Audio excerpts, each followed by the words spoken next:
Hey y'all, how y'all doing out there? I just wanted to jump in really quick and give you guys an update, a visual update. I know you guys have been seeing me in the comments and some of my videos as well as others' videos, but I wanted to let you all see me. My grandmother used to say, let me look at you so I know that you're okay. And I just thought that I would let you guys visually see that I'm okay. I am actually still resting. This round of surgery wasn't bad. Like I said, this is not my first round with kidney stones. This is actually my third surgery, lithotripsy and uroscopy. I think that's what it's called, how you say it rather. But I did want to give you guys some insight because a lot of people had a lot of questions about kidney stones and how they form and what they are and things like that. So I can only share my experience with a little assistance from the Mayo Clinic online. I'm not going to hold you guys long. I know you all were expecting the pearls of wisdom from me today.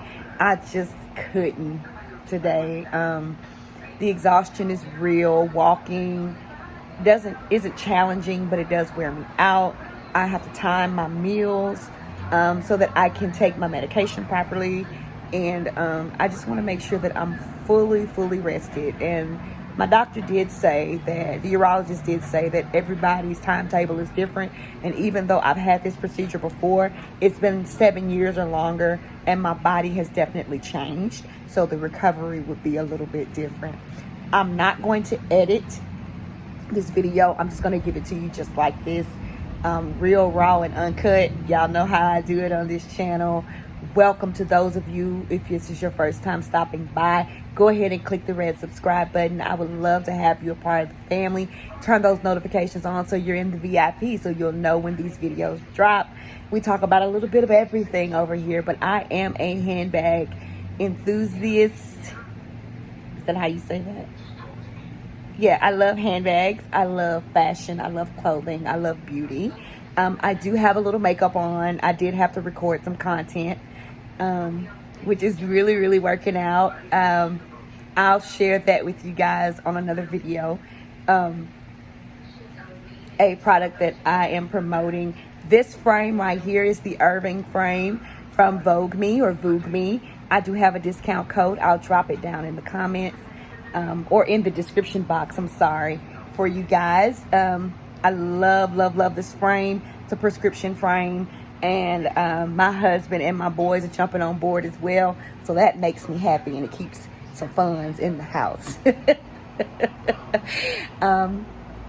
But back to these kidney stones. Oh, VIP. Hey, I'm so sorry. I didn't forget about y'all. I just ramble, and this is what happens. But thank y'all so much for your prayers.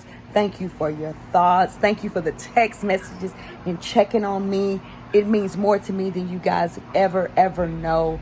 I even have family members that did not call and check on me or text and check on me. So this means so much to me. But let's talk about these kidney stones, because that's a whole nother video for a whole nother day. So kidney stones are hard deposits, according to the Mayo Clinic, are hard deposits made of minerals and salts that form in your kidneys. And these minerals and salts come from food that you eat, things that you drink, not properly, the excretory system in your body where you sweat and urinate, not properly eliminating. It can come from a lot of things. Your diet, excessive body weight, being overweight. There are some medical conditions that you just can't avoid kidney stones. There are certain supplements and medications that cause kidney stones. There are many things that can cause them, and they affect the urinary tract from the kidneys all the way to the bladder in both men and women. So with my experience with this, kidney stones, they form when the urine becomes concentrated in the kidneys, and it allows the minerals to crystallize. The concentration allows minerals to crystallize, much like salt. when salt is wet and it gets into clumps, or sugar when it's in a hot room and it starts to clump together. Kind of picture that. Kidney stones can be hard or jagged. They can be smooth or jagged. They can be hard, like pebbles. Well, they are hard like pebbles. I've never met a soft kidney stone. And they can cause excruciating pain. I remember this go around telling somebody that I would rather have a baby naturally than to have kidney stones. This is not something that is friendly. This is not something that you can just have and it just goes away. Normally, if you have them once, you're more prone to have them again. They can be hereditary. And they happen a lot more in the warmer months than they do in the cooler months. And all 3 of my surgeries were in the hot months. 7 years ago, the same week, I had issues with kidney stones. I had a scare on my birthday about 10 years ago. I had another scare. And each time results in emergency surgery. This time should have been emergency surgery, but it didn't quite work out that way. But I go to the ER and I leave there after surgery. So this pain starts in the flank, is what they call it, in the lower back. Kind of feels like a muscle ache to begin. Kidney stones can sit in your kidneys forever and you not feel them or ever know about them. But once they begin to move and attempt to pass, you will know that they are there. I know you guys see this little black spot right here. Sidebar, let me tell you what I did.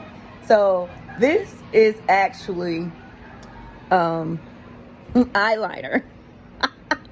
I covered up a bump that is healing, and I was like, you know what, I could make a mole. So that's what I did. Beauty tip, pearl of wisdom right there. To cover scars, get you a black or brown eyeliner and just dotted over it. And then what I did on top of that was I got my concealer brush or applicator, whatever you apply your foundation or concealer on, and just dab on top of it to kind of blend it out and, you know, give it a fleshy like appearance. But I know y'all like, that wasn't there before. It was not. So I did want to address the elephant in the room. However, back to these kidney stones. They hurt. And I have had kidney stones as big as 8 millimeters attempting to pass, 9 millimeters, 10 millimeters, passing, ripping the ureter as they are attempting to pass. And your ureter comes from the kidney all the way down to the bladder. Excuse me. And that tube is not big whatsoever, but it tapers off even slimmer as it gets closer to the bladder, which makes it almost impossible for a kidney stone of that size to pass without causing some damage. I found out this time that on surgery day, when I read the operative notes afterwards, that I had 2 kidney stones attempting to pass on the right side, with 3 sitting in the kidney. So that's 5 on the right. I had 1 moving on the left with 3 or 4 in the kidney. So that's, we'll say 5. I had a total of 10 kidney stones at one time. So what they did was perform a lithotripsy. What a lithotripsy is, it's just a shock wave. It's a big balloon that sends ultrasonic waves to the area, and it just shatters those stones into possibly dust, if not smaller fragments, so that you're able to pass them. Before that, I did have to have a stent placed in, so that the for repair to the ureter on the right side, because it was tearing me apart, which was causing even more pain. Kidney stones can leave you nauseous. They can block your bowels. They can turn the bowels loose. They can make you urinate more often than you think you need to. You can't fully eliminate the bladder. It's just a lot that goes along with this. And you have to have some patient family to help you deal with this thing. Many nights I cried in pain, and there was nothing that they could give me over the counter or in prescription strength strong enough so that I could rest. Two trips to the ER. I went on Juneteenth, and I went 3 days before that, if I'm not mistaken, the 16th and the 19th. And the only thing that helped me, they had to give me something, Zofran for nausea, and then they had to give me Dilaudid intravenously. And then I was sick to my stomach. I couldn't eat a thing. And everything and nothing was coming up and out. Mind you, I was in so much pain, my lower bowels wouldn't move whatsoever. So that caused another problem with constipation. But we got to the surgery center. My oldest son took me to the surgery center. My husband worked that morning until a little after 8. I had to be there at 8. Once my husband made it there, I was already in the back and dressed out, and they were preparing my IV to start. My husband made it in, and my son actually came home to be with Lola and with Cameron. Tyler came home to be with Lola and with Cameron until we made it home. And while waiting, the pain was just unbearable. I went from prescription morphine, which I did not take. Of course, I couldn't eat anything after midnight, and I couldn't have any fluids 2 hours before the time I was supposed to be there. But I didn't take any medications that morning, and that was my mistake. I should have at least taken the morphine that morning because my pain was unbearable. And I had to wait on the anesthesiologist to come out of the surgery with my doctor that was scheduled just before mine. Needless to say, they showed up in about 10 minutes after that, and it was off to the races from there. The only thing I remember is we cracked a few jokes, and the anesthesiologist wanted me to hold my arm over my head so he could administer into my IV nausea medication first, and then he mentioned a gas and a tube down my throat. I don't recall any of that. Quick horror story for me, doesn't mean everybody else does. Every single procedure I've ever had, I've waken up in the middle of those procedures. This time was different. I did not wake up, thank goodness. I woke up in the middle of my hysterectomy 10 years ago.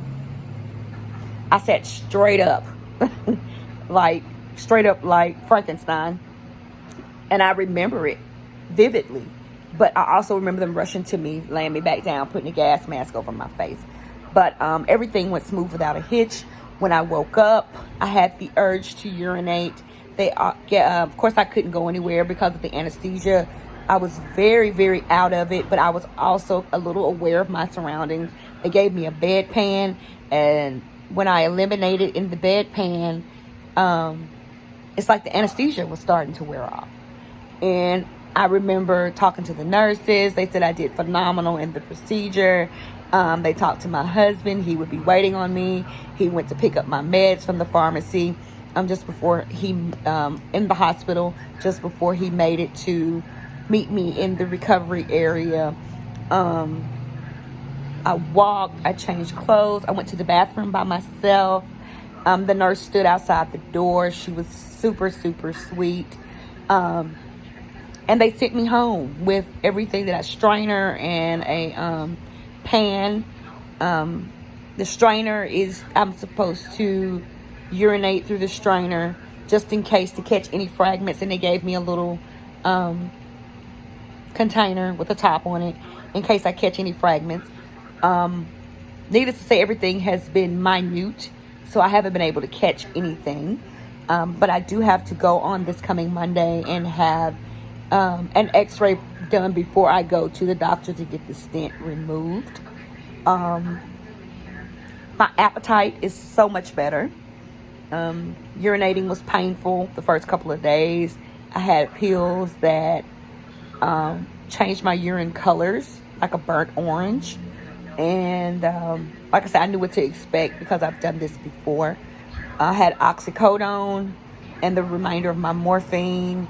I mean, I was on so much medication. They gave me something for constipation that was medicated, which did not work. I had to actually go get a fleet enema, and then prior to surgery. And then they gave me something to spray up your nose in case of an overdose. I made sure I spaced those meds out, and I kept a running tally of the times I took them and everything. So not that I would, but when you're on that amount of medication, it is something serious. And dealing with the ailments that I do have now and the disorders that I do have now, I've never had to have that in my entire life. So it was a little bit scary. My boys did not like it at all, but it was definitely necessary. And I appreciate the precaution for that. Things that you can drink. I was told to drink, of course, lots and lots of water to keep the system flushed out. Freshly squeezed lemon juice or real lemon juice into water. I can drink that. Apple cider vinegar. But everything is primarily water at this point. Clear liquid diet. I do have Sprite to settle my stomach. But I do chase a Sprite with water.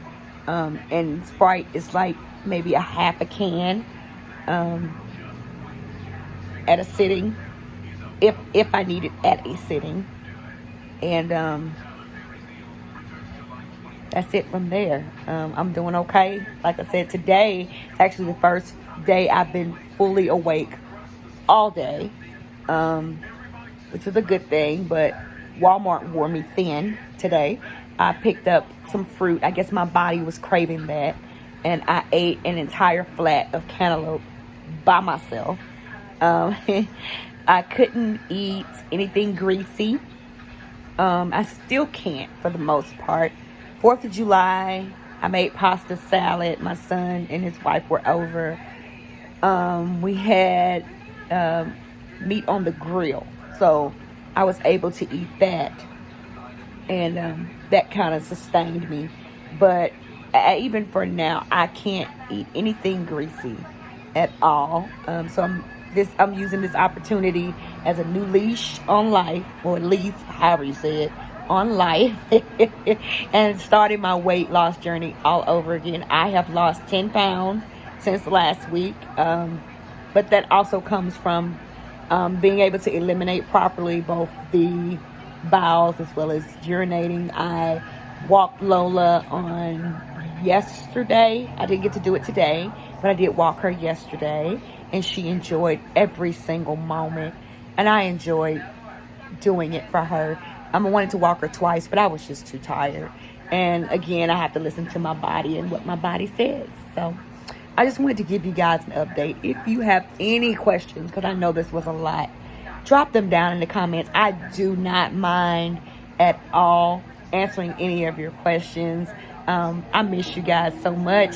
I'm going to give myself until after this checkup on Monday, and I'll be back full swing. I do have some things that are coming. I'm super excited about that. I do need to do a giveaway, so be ready for that as well. So much to do, so much to talk about. I do still need to talk about this hair, honey, and don't fret, it's coming. I wanted to wear it a little bit to see how I feel about it, and I love headband wigs. I don't know how I made it through life without a headband wig. I just don't understand. I've worn regular ones and lace fronts and all that stuff, but this headband thing is giving me life, honey. Like life beyond the surgery. Simply Nieccee, life after surgery. Hope baby don't mind, y'all. I appreciate it. I know y'all see the sun setting. It is actually 9:36 p.m. I am loving this life on the West Coast because it's 11:36 back in Alabama, and Alabama would never be daylight at 9:36. So prayers out to those of you that are in Florida that are enduring the flooding and the hurricane, Florida and along the Gulf Coast, Texas, Louisiana, Alabama, Georgia. Please, please, please be careful, and not just in those areas, but all over, wherever you're watching from. Please be careful. Know that I love you, and there's nothing that you can do about it. Go ahead, click that subscribe button, turn those notification bells on, and I will talk to you soon.